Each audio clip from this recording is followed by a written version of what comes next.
What is up, my Squirtleites? It is I, your king, welcoming you back to more Let's Play Ori and the Will of the Wisps.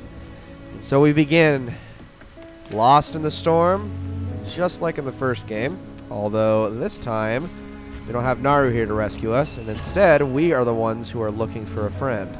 And that is, of course, Ku. Now, where could Ku have gone, I wonder? Gosh, I hope that she's okay. Oh, jeez! Okay, well, that's a good start. So, we are back, and yes, the controls for this game are just about the same that they were in Ori and the Blind Forest, as a matter of fact. Now, like any good Metroidvania, you have been stripped of all of your abilities once again. As you can see, we have 3 energy orbs, we have 3 health orbs, and then what's different is you can also notice that there is these empty slots that are mapped to X, Y, and B. Those will all come into play a little bit later on, but for now, we are just going to make our way through and start grabbing some things. We got some Spirit Light. This behaves very similarly to the way it did in Blind Forest. It is essentially your experience points. It can be gotten through containers that can be found throughout the game. It can be gotten through killing enemies, all sorts of things like that. Now, we don't have any means of attacking at the moment. We don't have a double jump.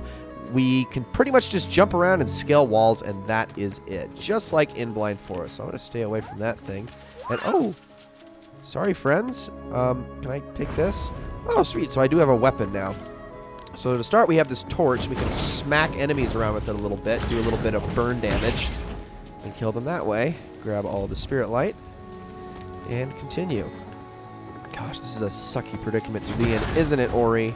I really hope that Ku's okay. She's such a sweetie. All right, hold on. Let's kill this thing here. Perfect. And then down here, I don't think we can light that, but we can light this one. That'll eventually, if we hit it a few times, break away. And we can continue up this way. So just hop your way up here. And, oh, what is this fella over here? Hello. Orc, what are you now? Not a Moki, clearly. Not even from Niwen, are you? I visited most lands near and far and not seen your kind. Come from across the water, maybe? Well, whatever you are, I'm Tuck, a wanderer in these parts. The better parts, at least. I'm taking shelter from the storm myself, but if you're thinking of going further, you'll have to get through that spirit gate over there. You'll need 2 keystones. I happen to have one in my bag, and there's another in the cave to the west, but acquiring it is a job for someone more nimble than myself. What do you say? Now, unfortunately, all the characters in this game do speak some foreign, unintelligible language, so that's why I am doing the talking and not letting them do the talking, because that doesn't really help us at all, and I don't want the awkward dead silence of me just... Oh, well, first of all, I don't want to take damage like that, but also I don't want the awkward dead silence of just clicking through the dialogue, because there's actually a lot of dialogue in this game. That is something that is also new to this game. Ori and the Blind Forest was not a very talky game at all. Almost all of the dialogue was relegated to the spirit of Niwen, the tree, who did a little bit of narration and then also some things that Sane had to say, your little spirit light that you had with you, who we do not have in this game. That was pretty much it. I wanted to get that shard, but that was probably not worth it. Let's see if we can I get that? No, I cannot. Also, I actually don't really need it. I'm full on energy. What am I doing? Let's just grab some health. But yeah, so I was saying before in the prologue, if you actually stuck around to listen to it, that this game is harder than the Blind Forest, but it is also more forgiving. And there's a few reasons why. So first of all, let's deal with this enemy here. We're going to want to get a couple hits in and dodge. Okay, watch out. So every single time you hit this guy, he is going to take the opportunity to strike at you and retaliate. Watch out for that. Oh gosh, I'm taking way too much damage. Jeez, that was not the most graceful way of dealing with him, but we somehow managed to survive. This game is harder because it's a lot easier to get hit by enemies. There are much tougher scenarios to deal with. In Blue Moss, you can cling to without any issue whatsoever in any scenario. Unfortunately, that puts out our torch, however. So I don't have a weapon any longer. So I'm going to have to avoid this guy. But yeah, enemies deal more damage. There's a lot more enemies that are going to be attacking you, which is also a bit of an issue. But the thing about this game is that it has an autosave function, which Blind Forest did not have. Blind Forest's entire mechanics revolved around you having to manually save in certain places. Manually save in certain places to get upgrades and also to basically progress through the game, because a lot of games like this, especially very precise platformers, do require or do have very I guess, specific save systems in place. Usually, they're always pretty forgiving. Like, this game, even Blind Forest was pretty forgiving in that regard, in that, like, you could save wherever you wanted. But this game auto-saves so frequently that it's never really an issue. So we got our new keystone. We can talk to this guy again. Ah, you're back, and is that a keystone I see? Here's one more for your trouble. I am ever a bird of my word. Now I can continue my wanderings through Niwen's Lost Wonders before we lose any more. And you can carry on with whatever it is you're doing. Good luck.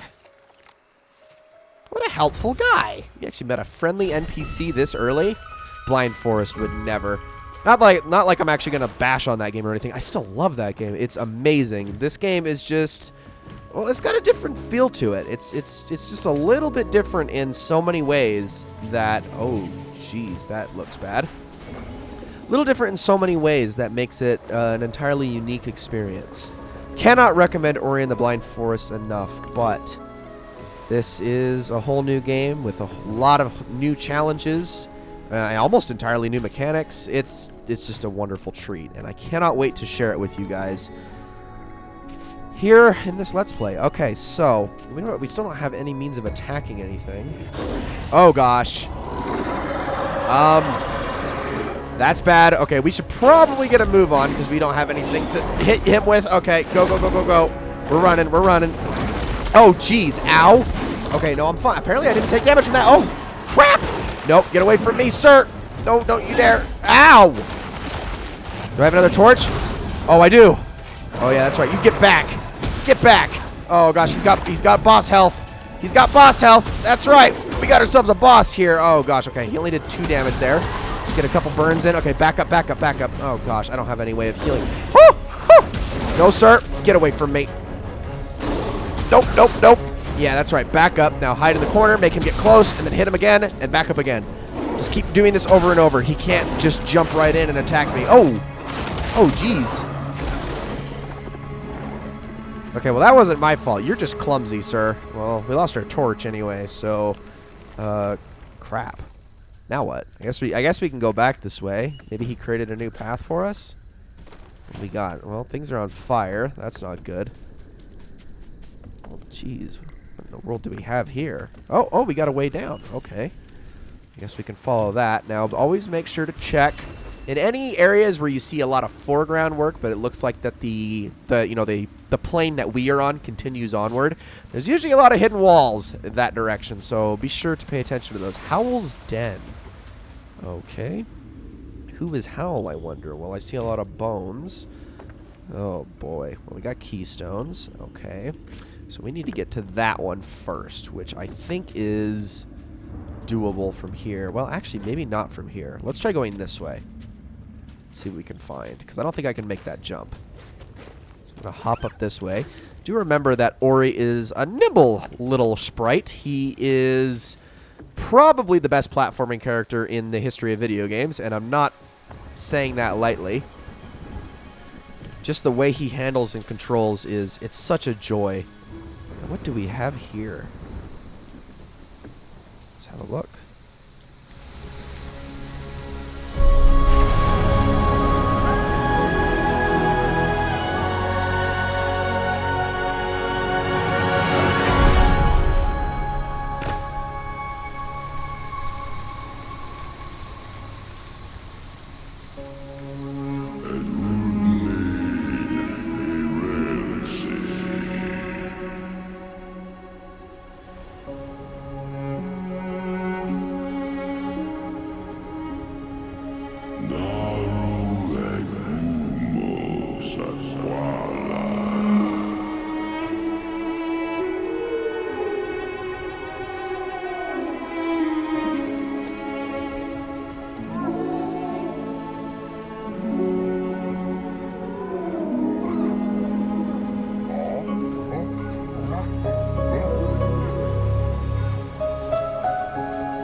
Wake up, Ori.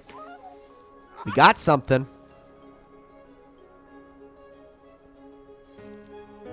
Well, hello, friends.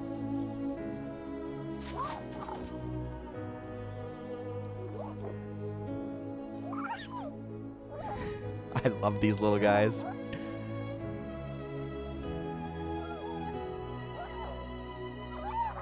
It knowed. It glowed. Okay, I love that so much.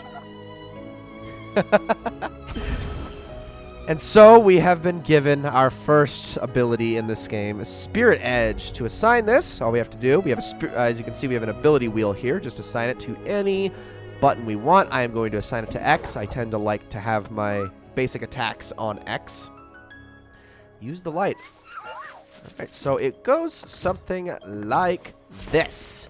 Yes, indeed, we have ourselves a little spear, a little sword that we can slash at things with. Isn't that cool? Look at how nimble Ori is now. Oh, this is going to be so much fun to use. Let's test it out by breaking this thing away and killing some enemies here. So first things, we got this guy here who is actually going to retaliate when we attack him, so be aware of that. Got ourselves an energy orb. Although it's more like a crystal, like a shard, than it is an orb, I would say. All right, let's see if we can get this guy out of here. Perfect. It's a very quick and speedy attack, so do be aware of that. You have a lot of opportunities. I can't get that. A lot of opportunities to attack, but you also need to be aware and not get too carried away because enemies will retaliate if you are not careful. So he's going to go back the other way. Okay, get away from me. There we go. That was so much easier than the first time we fought one of those. Let's head up this way. Over here. Let's hit this guy a few times. Get a few attacks off before he does any damage. Take that out and grab this. So another thing that I want to say about how forgiving this game is it tends to give you health a lot more often than Ori and the Blind Forest did, which is a good thing.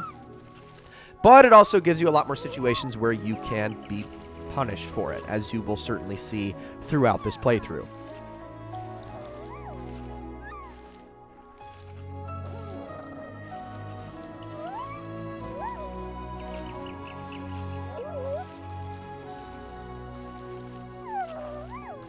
Quolock, huh? Who is that, I wonder? Well, we're going to get our first glimpse at the map, and, well, what there is of the map, at least. And we need to head all the way over this way to Quolock's Hollow. Got it. So that is our current objective, and we are going to have to head on over that way in the next one. Ladies and gentlemen, thank you all so very much for watching this first episode of Let's Play Ori and the Will of the Wisps. I am so excited for this game, guys. You have no idea. I'm so excited for the rest of this Let's Play. I mean, it's such a wonderful game, and there is so much that I have to show you and gush over as we go through this game. So thank you all so very much for watching. I hope you all enjoyed this video very, very much, and I will see you all in the next one.